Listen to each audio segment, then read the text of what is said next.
Je suis un homme de 49 ans, et je souhaite vraiment avoir compris les dynamiques des relations il y a quelques décennies. Il n'y avait pas du tout de ressources pour les hommes sur la nature féminine dans le passé, et même aujourd'hui. Bien que le contenu abonde, il doit être découvert. La société nous a programmés avec succès, nous les hommes, pour idéaliser les relations et le mariage. Je suis un homme américain de 49 ans, un pilote de ligne professionnel, et j'ai été marié à une femme brésilienne et je vivais au Brésil tout en me rendant dans d'autres pays pour de longues missions de travail.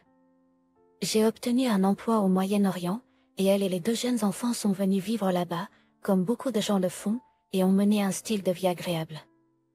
Après 6 mois dans le désert, elle n'a pas pu supporter la vie là-bas et toutes les différences culturelles de la vie dans le pays.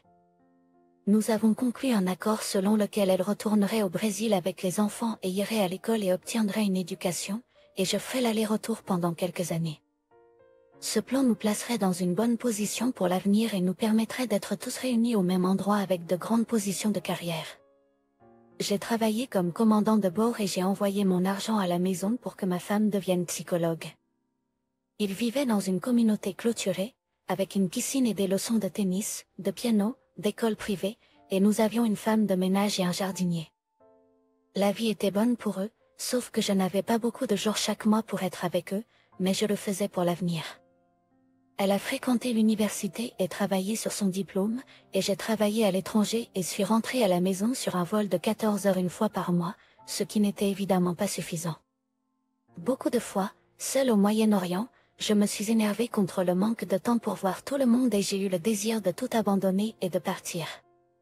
Et chaque fois, elle m'a calmée, me disant de me détendre, que nous devions suivre le plan, et que nous pourrions vraiment apprécier les résultats par la suite. En avançant rapidement de quelques années, j'ai eu une déchirure rétinienne et après 2 chirurgies oculaires, j'ai subi des dommages permanents et je suis devenue aveugle d'un œil, j'ai été licenciée de mon employeur du Moyen-Orient où je travaillais.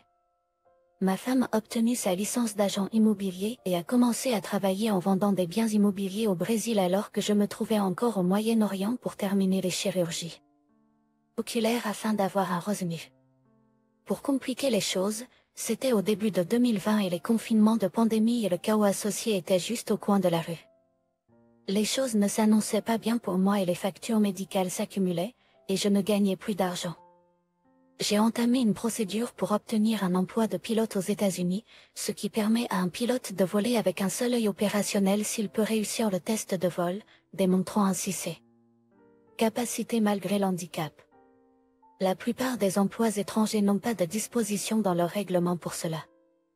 J'ai réussi à récupérer ma licence en démontrant ma capacité à piloter un gros avion avec un handicap et à décrocher un emploi dans une excellente entreprise aux États-Unis, où je pourrais rester pour le reste de ma. C'était un retour majeur après une mauvaise situation et je savais que les difficultés financières seraient bientôt terminées. Pendant ce temps, ma femme montrait des maisons à des gens au Brésil et était séduite par l'un de ses clients. Il a rempli ses oreilles de nombreuses promesses selon lesquelles il l'aimait, qu'elle devrait divorcer si elle n'était pas heureuse avec moi, et qu'elle serait sa femme. Bien sûr, je ne savais rien de tout cela. Tout ce que je savais, c'est que je suis rentrée du Moyen-Orient, ayant passé le test pour récupérer ma licence, et j'étais enthousiaste pour l'avenir et pour ma famille. C'était jusqu'à ce que je rentre à la maison et voie le regard froid et impassible qu'elle me lançait. Quelques heures plus tard, elle m'a dit qu'elle en avait assez d'être seule avec les enfants et que je sois toujours absent. Souvenez-vous, c'est elle qui avait insisté pour cet arrangement pour améliorer notre avenir, mais maintenant c'était ma faute d'être absent et elle voulait un divorce.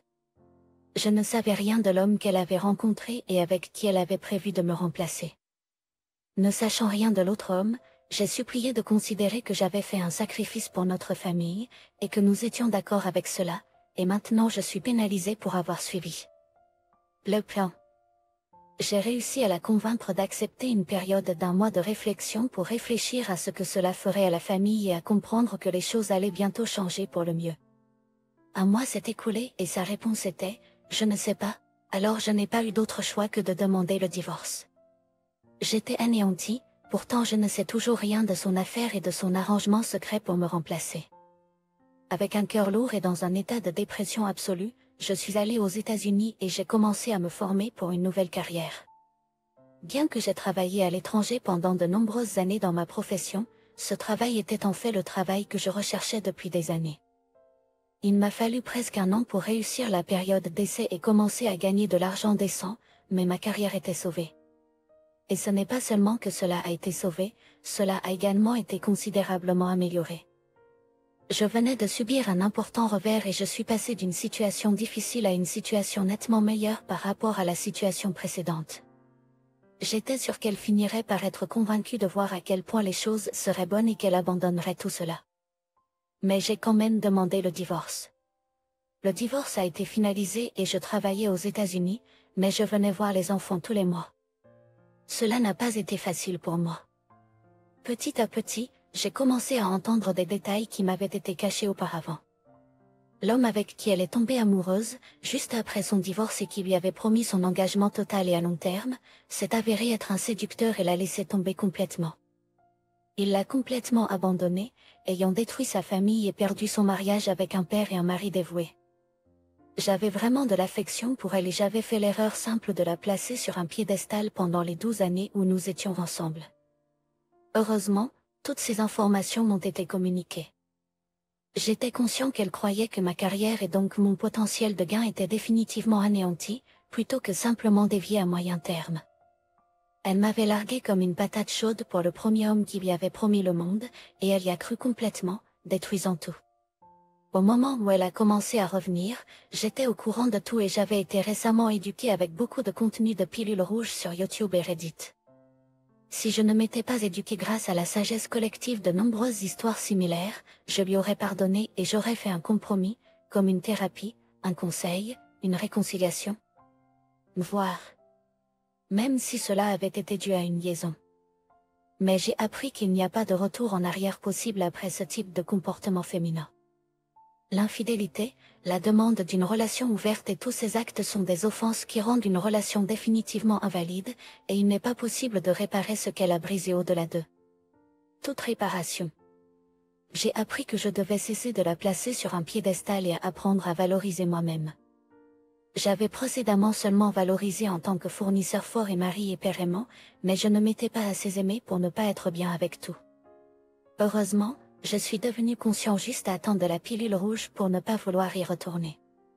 Cela a énormément blessé les enfants, et pour cela, j'ai encore de la colère contre son égoïsme, mais je ne regrette pas d'être célibataire aujourd'hui et d'avoir mon propre intégrité. Je suis une meilleure personne, et je suis moins dans l'illusion, et je garderai mon lien avec mes enfants pendant les moments difficiles. Elle a déjà eu 3 ou 4 relations depuis lors et elle continue à être utilisée et rejetée. Personne ne veut une femme qui a frappé le mur et qui a des enfants, mais elle est jolie et bonne pour l'avoir, comme vous dites. Aujourd'hui, elle tombe dans un cycle autodestructeur, et je travaille sur moi-même et je fais tout ce que je peux pour être un excellent fournisseur pour mes enfants et pour me faire pardonner. Auprès d'eux pour ce qu'ils ont dû traverser et j'espère qu'ils comprendront dans le futur. Les enfants sont les victimes. Je ne suis pas la victime. J'étais un chevalier blanc qui a mis une femme sur un piédestal au point qu'elle ne me respectait pas et qu'elle supposait que son prochain homme serait comme moi. Son éducation est un processus continu qui n'est pas le cas, et qu'il n'y a pas de retour à l'accord avantageux qu'elle avait. Je ne serai jamais heureux pour ce que les enfants ont dû traverser, mais j'ai complètement récupéré de l'épreuve et j'ai appris des choses que je souhaitais savoir quand j'étais dans la vingtaine. C'est à peu près tout. Je vais bien et je n'ai pas besoin d'une femme pour baser mon bonheur dessus, mais elle. Mais il semble qu'elle pense vraiment qu'avoir le bon homme auquel s'attacher est son succès, tout comme il pourrait être impossible de la trouver maintenant.